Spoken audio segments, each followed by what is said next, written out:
Hello and welcome to another episode of Bare Bones Wargaming, a show with no bells, no whistles, no frills, just a man, a camera, and his game. I'm back.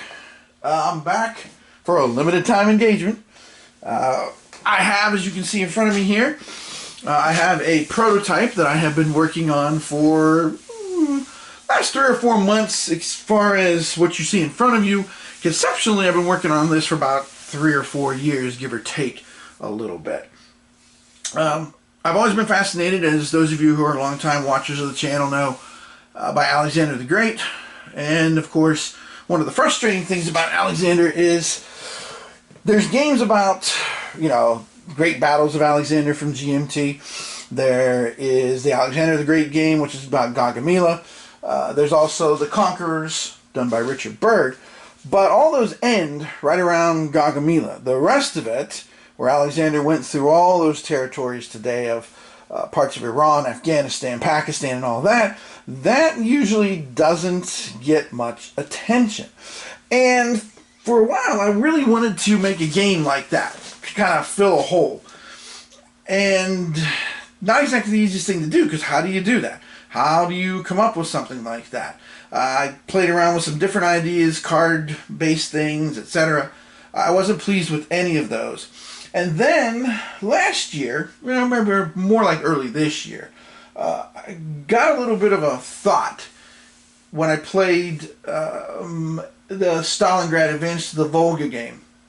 And I thought to myself, this idea of advancing into territories, flipping over counters, that then are, what the defender is, how to react, etc., etc.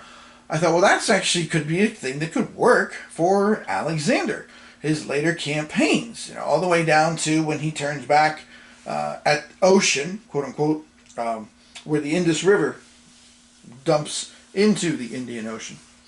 So after kind of toying around with it a little bit and thinking about it and sketching out some ideas, I was like, you know what, this could work. So the end result is what you see in front of you. So I am tentatively calling this Alexander the Great to the End of the World, because that's pretty much where he's going to go with this. Now, one thing I want to say before I get started here and do a little playthrough to show you how the game works and all, one thing that's always bugged me is when people don't give credit to other people, even if they're inspired by their ideas. The comic book legend Stan Lee, once said that the Incredible Hulk was inspired by Frankenstein's monster and Dr. Jekyll and Mr. Hyde. That's giving tribute to Mary Shelley and Robert Louis Stevenson. Taking their ideas and reconfiguring them, but also saying, hey, this is where the germ came from, so to speak. The little idea crawling around in my head and said, what if I do this? So what you see in front of you, I want to give credit where credit is due, because when I was teaching, we used to have this teacher that worked with us that used to go around and take people's worksheets after school and copy them and try to pass them off as his own ideas. I caught him doing that in my classroom once. You can imagine how that ended. But anyway, that bugs me. So before I get started with this playthrough, I want to acknowledge my creative source for this game, which comes from a couple different places. First of all, it comes from Stephen Cunliffe, who designed Utmost Savagery, which of course was from the Islands of the Damned games and Against the Odds magazine. That's where I first saw this idea of counters with strategies on them and strength and things like that. Even the combat system, I kind of went that route too, modified it, as you will see when we do this playthrough. So first person I want to give a tip of the hat to is him. Second tip of the hat would be to Dr. Michael Ranella, because he is the one who designed the Stalingrad Advance to the Volga and also the Manila Savage Streets, which is part of the, what do they call that series? Oh, shoot. My brain is drawing a blank. They have a name for the series now. The Solitary Area Movement series. And that also has the same kind of thing. A little different, because, of course, with the area movement, the terrain effects, and all that stuff, I didn't do that, as you will see with this system. But again, some of the other ideas where I get my command point idea from, that comes from, that has that origin in that design. So again, a tip of the hat to him. And last but not least, the final tip is to Mark Simonich, who designed the map for the game Alexandros, which was in Command Magazine number 10, published way back in 1991. I used that map as my basis, and I made my own modifications, changed some things here and there, even played around with boundary lines, added some spaces that don't exist on that map. But in general, I drew a lot of inspiration for it, because quite frankly, one thing I've noticed as I've tried to design a few games over the years is the biggest pain in the dupa is the map, at least for me. You know, trying to make the map is just holy Toledo, Ohio. So, again, a tip of the hat to those three gentlemen that I drew inspiration from to design this game. Alright, so without further ado, let's go ahead and let's jump into this. I'll go through this with you step by step as we go through, and I'll show you how it works. And of course, I'll do some gameplay here, which is obviously the point of this. So, Alexander to the end of the world. The goal of the game is to explore all the provinces and subdue them, because this is after the death of Darius. Now, technically, I'm starting before historically Darius died. However, I decided for my design I didn't want to get into all of that. So what I did was, basically the assumption is that Darius was betrayed by those traitors before he got too far away from Alexander, and then of course Alexander is going to subdue the rest of the empire, because without Darius as the legitimate king to transfer that legitimacy, then of course that's a big mess and something that he has to go ahead and do. Okay, so the whole area covers these provinces. There are 12 of them all together. There are 12 provinces with their names and their type of terrain. There are also 2 expedition spaces, the Scythians and the Ganges Empire. Okay, Alexander, of course, did launch a expedition crossing into Scythian territory, but he actually did not go to the Ganges because, of course, with the history and stuff, about the mutiny that eventually happened, and of course he ended up marching down, and then of course getting to the bottom and going across, which I did not involve either. This game stops after you conquer Lower India, before Alexander began his trek back across the Gedrosian Desert. Okay, so excuse me. So the game basically goes on until one of several things happens. Either Alexander subdues all these provinces and goes into expeditions. Those are optional. You don't necessarily have to, but of course it enhances your legend, it enhances stability of your empire by securing the borders, that kind of thing. So it can end when that's finished, or when Alexander dies, when the health track goes down below 1, or Macedonian morale collapses, which is either whenever it goes off the track here, or when there is a mutiny. Okay, and we'll talk about how that happens and all that in a little bit. Okay, so each game turn is basically broken down into several points. Roll for command points, the points that Alexander will use to organize his men, march his army, etc., etc. Random event, which may or may not be triggered. The Alexander phase, which is where Alexander spends his command points on various activities, which I'll mention to you here in a minute. There's the rebellion phase, because of course there were some places that after Alexander left, things got a little sporty. And of course the potential mutiny of the Macedonian army. Okay, so on the edges here, I have a few spaces. I have the leaders with Alexander. Those individuals who are with him, they do different things in combat when they're attached.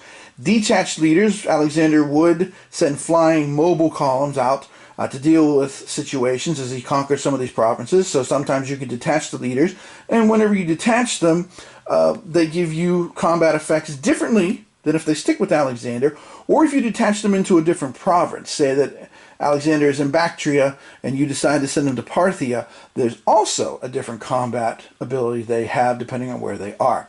Down here is our command point box. We have our terrain here, and we'll talk about that in a second. And then, of course, our terrain costs, what it costs to move in each one. And up here is a city holding box. I've measured the resistance in each province based on number of cities that resist. And then, of course, Alexander subduing all of them in order to conquer the province. Okay? All right. So that's where we are with how the game is set up. Stability track starts at zeros. Of course, the higher you go, the more victory points you get, the greater your stability of your empire, your legacy, etc. And Macedonian morale begins at 30.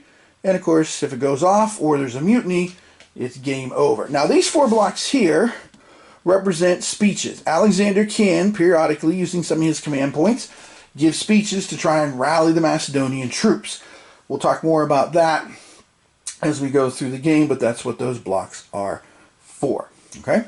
Now, to finish off here the little intro, I'm just going to zoom in here as soon as I remember how to do it. It's been so long. So if you look here at, well, let's look at Sogdania.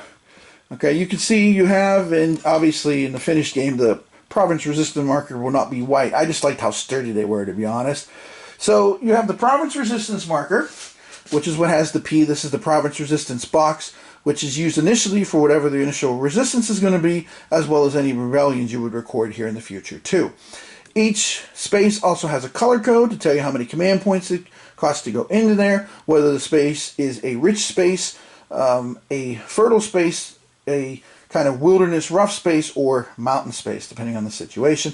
And then, of course, the name of the province in question. So, pretty basic. Again, I didn't want to make this too complicated. My idea was to make a very friendly, light, solitaire game, very much like Utmost Savagery or Stalingrad Advance to the Volga. That was my plan on all of that. So, whether I've succeeded or not, well, I'll let you kind of evaluate here.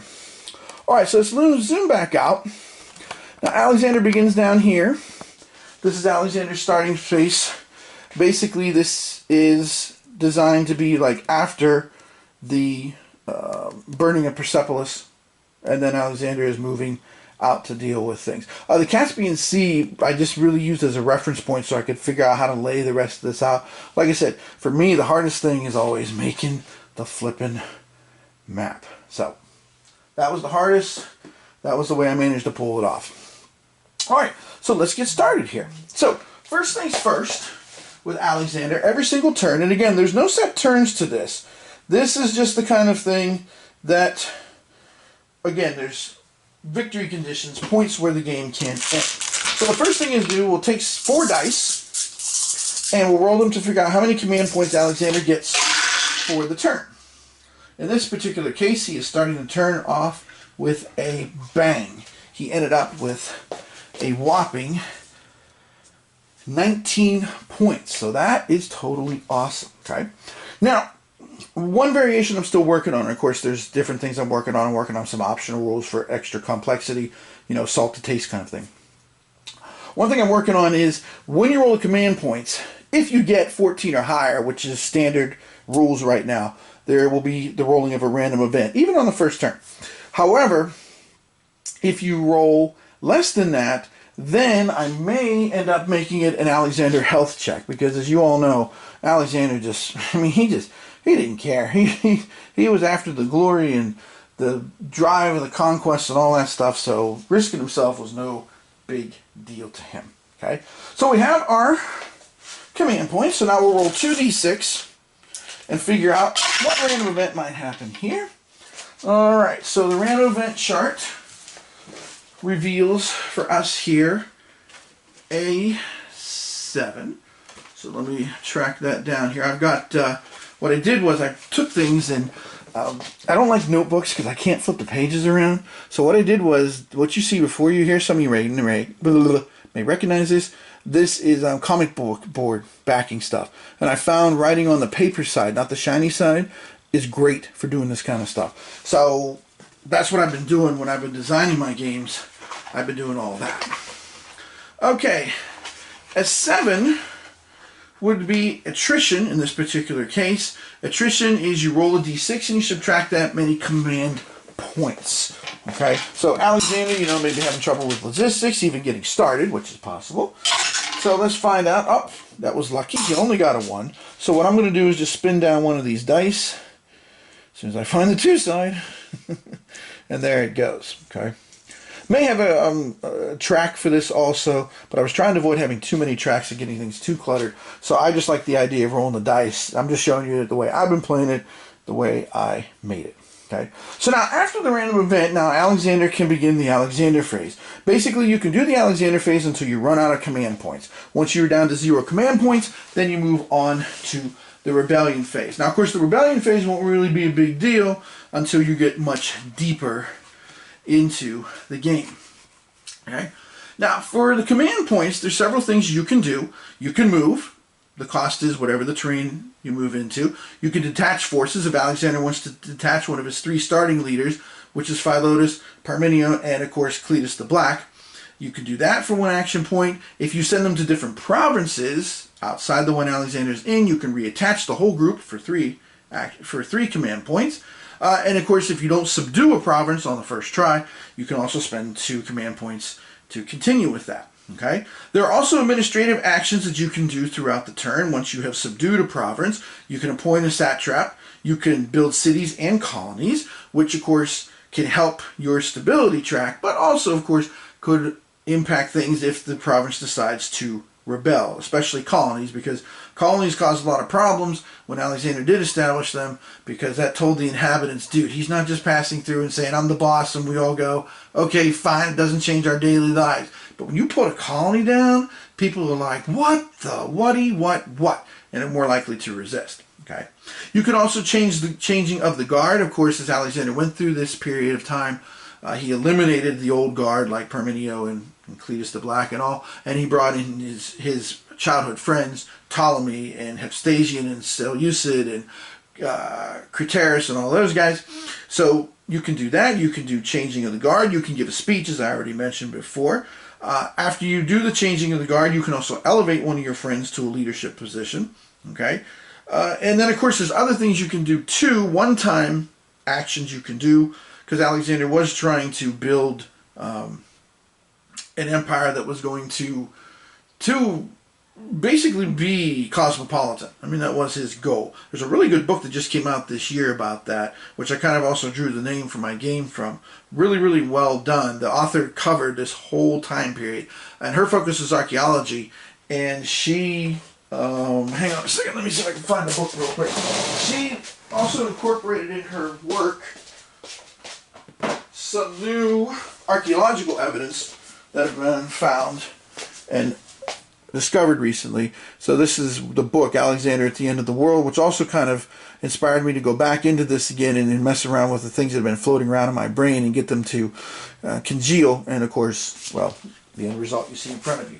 What I want to stress is the prototype. But I mean, I'm not a computer guy. If I can get any traction with this, I will be looking for somebody to help me with making the counters and the map. So yeah. Anyway, so moving along here. So there are these one-time command point things you can do for the integration cosmopolitan thing. You can adopt the Persian dress. You can integrate customs. Excuse me, increase the number of Persian troops, and then do, I'm going to mispronounce this again, even though I looked it up a little while ago, proskinesis, which of course was a huge deal, that gesture, which the Greeks reserved only for their gods, and of course the Persians used quite a bit, and the Macedonians went, what the? Okay, so all those things you can spend your command points on. Okay, all right, so let's go ahead and we'll move Alexander first. So I'm just going to move him here into Medea to begin the game. Now, of course, that is a mountain space, so that will cost 4 of our command points. So we spend 4 command points. We go in, and the next thing we do, and let me zoom in on Medea so you can get an idea what's happening here. So we're going to try and subdue Medea to start the game. And the next thing we do is we flip over the province marker. Okay, now the province markers have a number on them showing the resistance level. It ranges from 0 to 4, and it also shows a tactic. In this case, I've just done like 2-letter codes for them. This thing, GP, means guarded pass, which means whichever city resisting, among the cities, whichever one is the highest, you add +1 to. So for example, if one of the cities is a 4, it will go up to a 5. More about that here in just a minute. Okay. Now, once Alexander is in a province, now he'll have to figure out how he is going to pursue the situation and basically subdue the province. So, first thing, what you're going to subdue is you need to figure out exactly what kind of resistance you're looking at. Okay. So I made a chart, and I'll go ahead and come back out now some, because I use different parts of the map to do different things. But I have a chart which determines just exactly how many cities get placed for this. Okay, as you can see, the resistance level is 1. There's also a modifier depending on the type of terrain. In this case, it's mountain, so it's going to be +2. So 6 plus 2 is 8. 8 on level 1 gives us a resistance of 4. Now that you know how many there are that are there, and I'll go ahead and just mark this with another die to show the resistance level that we are encountering here. Now that you know the number for the resistance, then Alexander has to make a choice, because of course you're going into the great unknown here, so you don't know how strong these cities are going to be, etc. Okay, so combat begins standard. Alexander gets 3 dice to begin combat every single time. You can add dice to the combat by either detaching the leaders for 1 command point. You can also risk Alexander's health for 1 as well too. Okay, so now we know there's going to be 4, and I start with 3. So I'm going to hedge my bets here, and I'm going to try and get 5. So I'm going to risk Alexander's health, which does not cost any command points, and I'm going to send Cletus the Black out with a flying column into the territory, which will cost me 1 command point.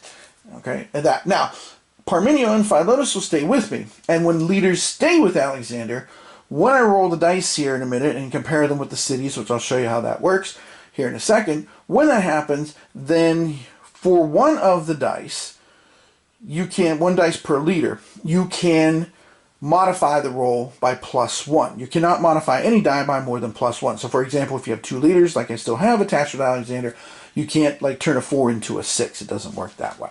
All right, so let's roll our 5 dice. So we'll start with that, and let's see what kind of combat thing we get. And of course, rolling the dice is also going to lead to other things as well too, which I'll show you here in a moment. Okay, so here's the 5 dice we have rolled. And I have them, let's do this over here actually. So I'm going to move this over a little bit this way and then zoom in some, okay? All right, now, if there are double 1s, Alexander would automatically take a hit, take a loss to his health. Now in this case there aren't, but as you can see there's double 4s. Now anytime you roll doubles, then one of the leaders that's involved could be wounded, or they could be killed even. So let's find out first randomly which one it's going to be. It's going to be Cletus, so I guess this flying column was interesting. So we're going to take 2d6 and add 4 to it. So 7 plus 4 is 11. So Cletus did get injured. Now, leaders can get injured for just a single turn, or they can get injured for multiple turns, 1d6 divided by 2 rounded down, or they can be outright killed and removed from the game. What I do with leaders who are only going to be out 1 game is I put them in the command box, so I remember to bring them back. Now we also risked Alexander's health. Alexander's health is pretty easy. 2d6. We roll, and if it is 11 or 9 to 11, he loses 1 health point. If it is 12, he loses 2. Now, Alexander just rolled a 10, so we're going to move the block on the track down by 1 to 11. So Alexander was out there getting sporty, and of course he got hurt. Now I have a pool of markers for the cities. So once you've rolled your dice, once you have made your choices, now you're going to find out just what in the wide world of sports you ran into. So there are 4 of them, and I did make them C's on the back. You of course can do things a couple of different ways to do this. When I started doing this, I first started just laying out the C's face down and then being like, there's 4 of them. How many dice do I want? But I like this way better because it speeds the game up. Because then if you pull one out like it did here with this 2, then you don't have to worry so much about, oh shoot, I got to redraw this one, and I know it may be a 2. Don't have to do that now. So once you've done this, you flip them all over. Okay. Now, in order to subdue a city, you are going to have that number or greater to do so. If you run into trouble, that's going to hurt your morale. Okay? Now remember, one of these, guarded pass was the tactic, so that 5 is actually going to turn into a 6. Now I have the 2 leaders with me, so I can make 2 of these dice go higher. So I'll spin this up to a 6, so it can subdue this city, which is a 6.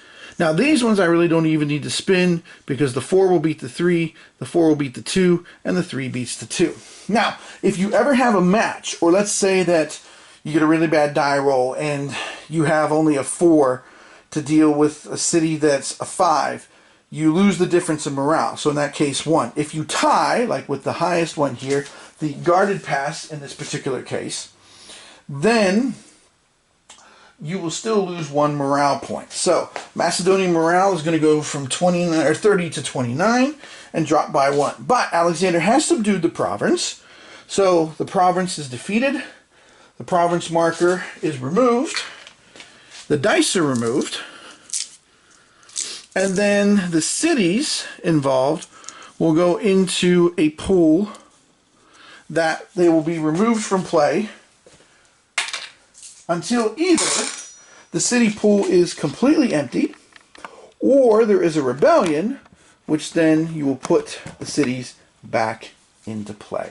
Okay, so now Alexander has subdued it. Now he's got some choices what he wants to do here in this place. Now again, just to show you how the game works, I'm going to basically go wild here. So I'm going to go ahead and spend 3 command points and put a colony down. So I'll subtract 3 over here, so I'll spin that down. And every time you put a colony down, you roll 2d6. If you roll 8 or greater, that means the locals were like, this is nonsense, man. This is garbage. And it doesn't help your stability. But if you roll 7 or less, it will help increase your stability on the stability track. Keep in mind that putting these things down will do a couple other things too. 1, you will get victory points at the end for whatever colonies and cities you build in each province. 2, the other thing to keep in mind is that they also will affect the rebellion. So further down the road, once Alexander leaves Medea, if there is a rebellion, then the modifier to the die roll, which will increase the level again from 0 to 4, will be greater depending on the number of colonies and cities you put in there. So in this case, I rolled a 10. So the inhabitants there were not happy about this, so I don't increase the stability track. Now I'm going to spend 2 command points, and I'm going to build myself a city. So I will build a city here too. So and I'll spin this down. And I'm getting low on my command points. Again, I will roll the dice, but this time it has to be 9 or higher for them to get upset. This time I rolled a 4. So they're not upset, but clearly they're not super happy about the situation either. So I will go to my stability track, and I will increase this by 4, because at least there's some stability there. Okay. Last thing I'm going to do, I'm going to spend 1 command point, and I'm going to appoint a Persian satrap to that province for 1 point. So I'll remove this to there. Now, if you appoint a Persian one, then I need to roll 1d6, and half, rounded down, is the amount of morale you will lose from the Macedonian army, because of course the Macedonians are not happy with Alexander favoring these doggone Persians. If you appoint a Macedonian one, then you do the same process, 1d6 half rounded down, but then that will reduce your stability. And having a Macedonian one versus a Persian one will also increase the possibility of rebellion and be a modifier. So let's see. So 1.5, 1, that's not too bad. So Macedonian morale just drops again 1 down to 28 there. Okay? So I've got 7 points left, so I can continue. Again, you can continue on your turn until you are completely finished. Now, I could do a changing of the guard. I could remove, like, Cletus for 2 command points and bring in whichever one of the generals I want. And each one, again, has its own special ability, especially if you detach him to a province that Alexander is not in, which, of course, did happen. Sometimes Alexander would send them quite far away to deal with situations, and then, of course, they would come back after a while. Now, I'm probably going to butcher this name, but I'm going to go to Hyrcania here because it will only cost me 2 command points. So I'll march up into here. So I have 7 points left. That will take me down to 5. And I can go ahead and once again work on subduing a province. So I'll flip this over. This time, oh, we've got mobile tactics. As you can see, there is a serious resistance this time of 4. Now, mobile tactics, the tactic that is revealed, is you're going to roll one die and lose that many command points. Ouch. Because, of course, some of these folks, quite a few of these folks, were much horse-oriented, kind of like dealing with a situation, if you think to Roman history, like when Crassus started to take on the Parthian Empire, which, bad idea. So that didn't end well. So let's see how many command points I'm going to need. Oh, I lost a lot of command points. That was nasty. I lost them all. Woo! So clearly, this is tough sledding getting into this province. Alright, so we do have 4, but now I can't detach a leader because I don't have any command points left. However, I can risk Alexander's health and go 4 on 4 if I wish. And I think that's what I will do. So I will risk Alexander's health. I will roll 4 dice.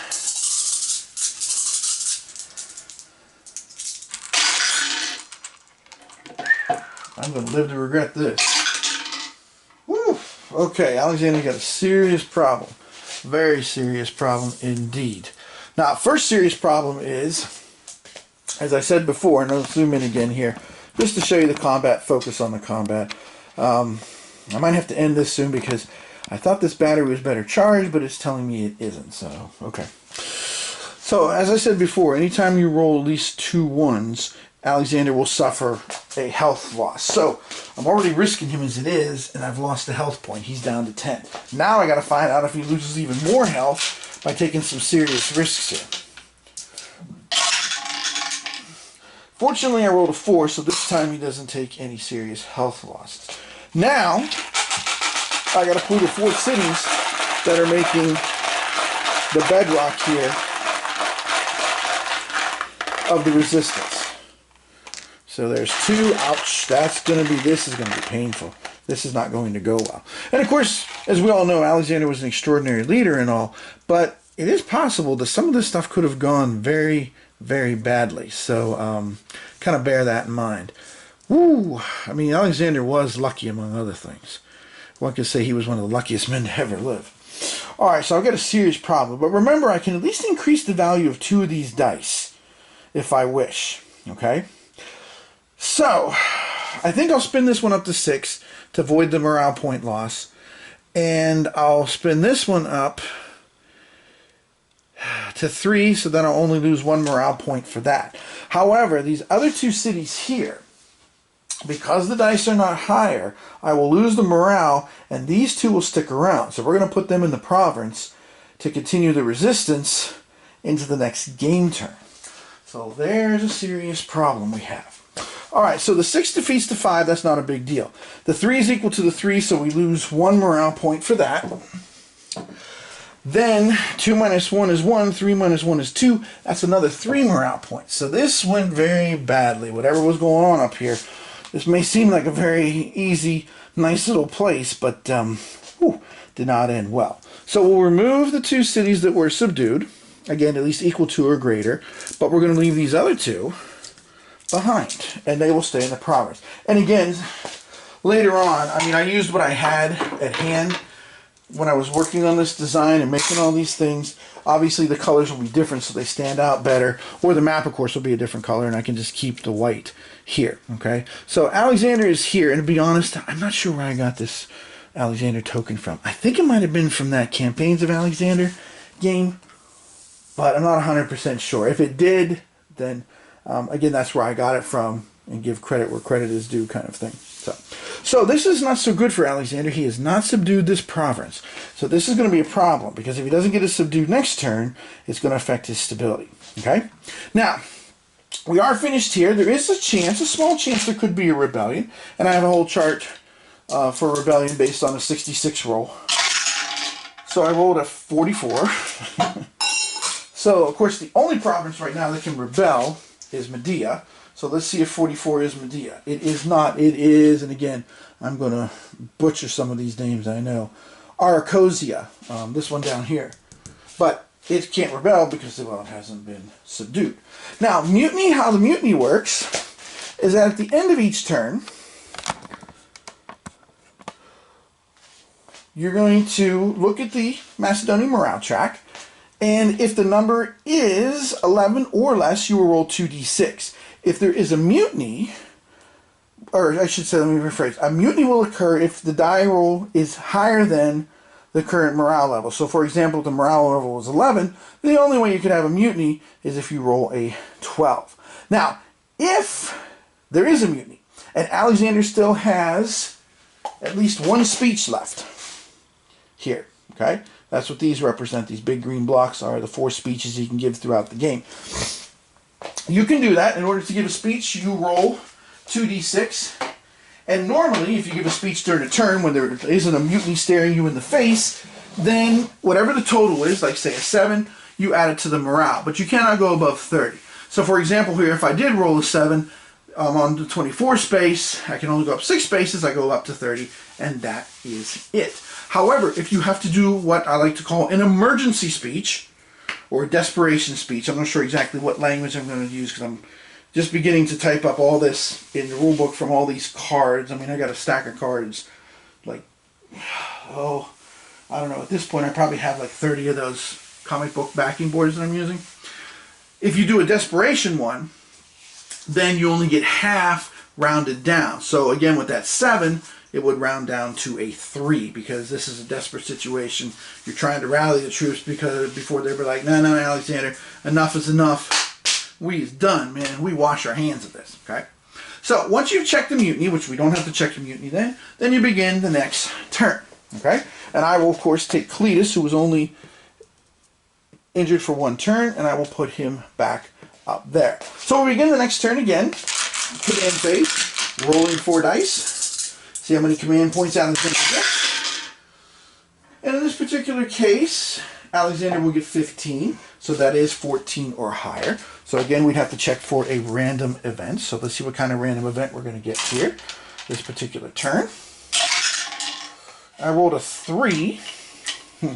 In playtesting, of course, you can imagine how often a 3 comes up. So I don't even remember myself what a random event of 3 is. So let me start looking here in a second. La la la. Let's see. Random event of 3. Is health. That's not good. So if you roll a health result, let's see. Health. Oh, there it is. Health. So we're going to roll 1d6, rounded down, half rounded down, and we're going to subtract that from Alexander's health track. Ooh. Oh, Alexander must have pushed himself too hard, or he drank something, ate something bad. He went down by 3. Ay, ay, ay. And by the way, no, there is no way to improve Alexander's health. So, again, you got to kind of prioritize here. Okay? So now we're back to the Alexander phase. We'll spend 2 command points to continue the campaign. Okay? And try to finish subduing this. Now, we don't roll anything new. It's just the 2 cities there. So what I'm going to do is I'm going to spend 1 command point. We'll detach Cletus once again. And I start, remember, every time with 3 battle dice. This will give me a 4th battle dice, and hopefully that'll be more than enough to subdue this province. Okay, so good news is I did not roll any doubles at all, so I don't have to worry about checking health for anybody, not Alexander, not anybody else. Okay, so Alexander's down there. The 5 will beat the 3, the 4 will beat the 2, pretty easy business there, and Alexander has conquered that province. So we remove the cities, we remove the province resistance marker, and Alexander now has control. I don't have any control markers because normally in the course of the game, because this is how you get victory points, you're going to want to build at least 1 city, or change the local ruler, one or the other, or both. So in this particular case, just to kind of speed this along, because what I'd like to do before the battery runs out on this, I'd like to get up here and execute the Cian Expedition, because quite frankly, that's the only thing left to kind of show you guys. So I'm just going to build 1 city for 2 command points. Now remember, Cletus will come back to Alexander without any points because they're in the same province. If I had sent him to a different province, let's say there was a rebellion in Medea, and I sent him to subdue it, then I would need to spend those 3 command points to reattach him. Let's see if this helps my stability or all. It is, it's an 8. It barely did, okay? So actually, putting that city there was a big help to my stability, okay? 9 or better, there was nothing on it. Okay, so 4 8s are 12. So again, these will be victory points that I will tabulate at the end, because of course the more stability you have, the longer your empire will last.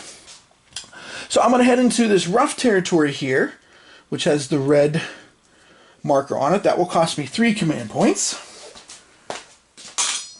Again, we flip. And this time, it's only resistance level of 1, so that's the good news. The tactic is an ambush or a rapid strike. So we got to roll a die, and we lose that much in morale from the Macedonian morale. Okay. Whew. Whew, that was painful. I lost 6. That must have been some strike against Alexander and his boys. So that takes us down to 18. Yikes, I might have to spend a speech sooner than I had hoped to. Okay. Alright. The rough terrain gives a +1 modifier to find out how many cities we're going to deal with. 5 + 1 is 6. That is going to be a 3. So we know there's going to be 3 points of resistance in this entire province for Alexander to deal with. Okay. Since there's 3 points of resistance, I'm going to go ahead and again detach 1 leader. Let's do detach Parmenio this time. Spin this down to 2. And I get 4 dice to battle in this province. So let's see how this goes. Not too bad. 6, 5, and a 4. 1 jumped out on me, so I got to roll the last one. Again, hopefully it's not going to be trouble. It's a 5. Shoot. So remember, when we roll double 5s, that means we could jeopardize one of the leaders there. Okay? So, first of all, I got to figure out which one of the 3, because I only have 3 still. So, it is going to be Parmenio. So, we'll add 5. So, 4 + 5 is 9. So, anything under 11 is no big deal. Whew! Close call. Okay? Alright. We got 3 cities. 3 points of resistance. However you want to think about it. I just thought about it as cities because if you read all this stuff with Alexander, it pretty much was these cities, these villages that resisted him. These areas, these common centralized points, if you will. So let's see. Okay. Well, I got lucky. I got a 0.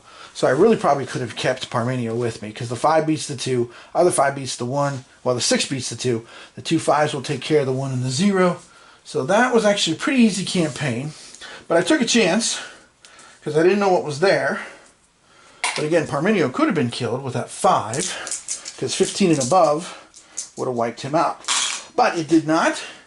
Alexander has subdued the province.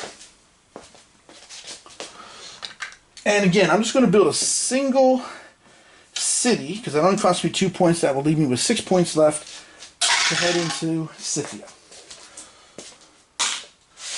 So let's see, did it help or not with my stability overall for my empire as I advance? Ah, not this time. I rolled a 9. So no extra help this time on the stability front. This is a bummer, man. Alright, now expedition spaces are a little bit different. Okay, each one has its own special rules because I guess each one was a unique situation. Okay, if you are wondering, I do have a rule for when Alexander advances into Upper India for the Battle of Hydaspes. I do have that for that, and I don't know how much more of a video I'll show. I'm going to just end this here with the Cian Expedition, throw this out for all of you to take a look at, give me some feedback, see what you think, and kind of go from there. Okay. So, with the Cian Expedition, first of all, Alexander needs to do at least 1. If he doesn't, excuse me, it will end up being a modifier for rebellions to any of the provinces that touches the Cian space. Because Alexander did launch one to subdue it. Now, the Ganges one will be completely optional because Alexander never actually undertook anything like that. Okay? So, we'll move into the Cian space, which, of course, expeditions cost you 5 command points, so that leaves us now with 1. I came up with the expedition idea after I kind of put this all together, points and things like that, so that's why it's not on the terrain chart, by the way. Okay? So, first of all, to battle with the Scythians, Alexander begins with 3 dice, his standard combat dice, and the Scythians begin with 2. Now, you can add a single die to risk Alexander's health again, but Alexander's down pretty far. And if you commit 2 generals, then you can also add an extra die, okay? But not fractions. So I have 3, which means I could commit 2 of them to battle, and then, of course, excuse me, end up with an extra die here. Now, when we get the difference, then we're going to add or subtract to stability and or morale. Okay, so here's the basic deal. If Alexander wins, especially since his first expedition was completely necessary to do so. So, I'm sorry, I misspoke. The first one's all about stability. After that, if you wish as Alexander to risk another expedition, you of course could go ahead and do that, and I have rules for that. So, this one's all about stability. So, if Alexander's total is higher than the Scythian total, whatever the difference is, let's say it's a difference of 20 versus 10, you would add 10 to the stability track, because Alexander has made an impression, shall we say, on the Scythians. Okay, so I will go ahead and I will risk Alexander's health. I will spend my last command point to commit 2 of my generals to the expedition. And, as Yogi would say, away we go. So, I'm going to roll a total of 5 dice, 3 plus 2, up against the 2 from the Scythians. Now, you might be thinking this is kind of like Men at Work, it's overkill, but again, you can risk it to get more stability, but also, of course, remember, the more dice you use, the more you're risking Alexander's health, the more you are risking the generals under his command that could get wounded or killed. So I tried to make this so there was a trade-off, so it's not like you can just do things and just pile on and stuff without any risk. You can't. All right, here we go. So, this is a bummer, man. I got 2 5s in the Cian Expedition space. So one of my generals is going to be potentially in a bit of caca. We shall see. Okay? So, but it's a good total there. I've got, what, 15, 19 all together. Okay? So first thing we'll do is we will resolve the issue of the potential leader who's in trouble. It is Parmenio. But again, he is a lucky man, 4 plus 5. Now, if one of the leaders dies, of course, then you end up with them impacting morale. Parmenio, of course, would impact morale more. My battery is telling me it's dying, so I'm going to quickly finish this up here. I'll roll the Scythian total, which is a total of 9. So 19 minus 9, rather fortuitously, is indeed a difference of 10. So my stability track will go up by 10. And then, of course, the turn will be over, and I would have to pick up with the rebellion phase, which I'll try to charge this and try to do that, if I can, maybe later tonight. So anyway, this is my game that I've been working on about Alexander's later campaigns. Please leave comments and feedback. I'm kind of curious to see what you think. Because, I mean, if things are going pretty well, I might approach some folks, some publishers about this. So, as always, this is Tim Korchnoi from Bare Bones Wargaming, saying thanks for watching. Please give your feedback, and I will see you with the continuation of this to at least finish up the rest of the Cian Expedition, if nothing else. As always, thanks for watching. It's good to see you all again.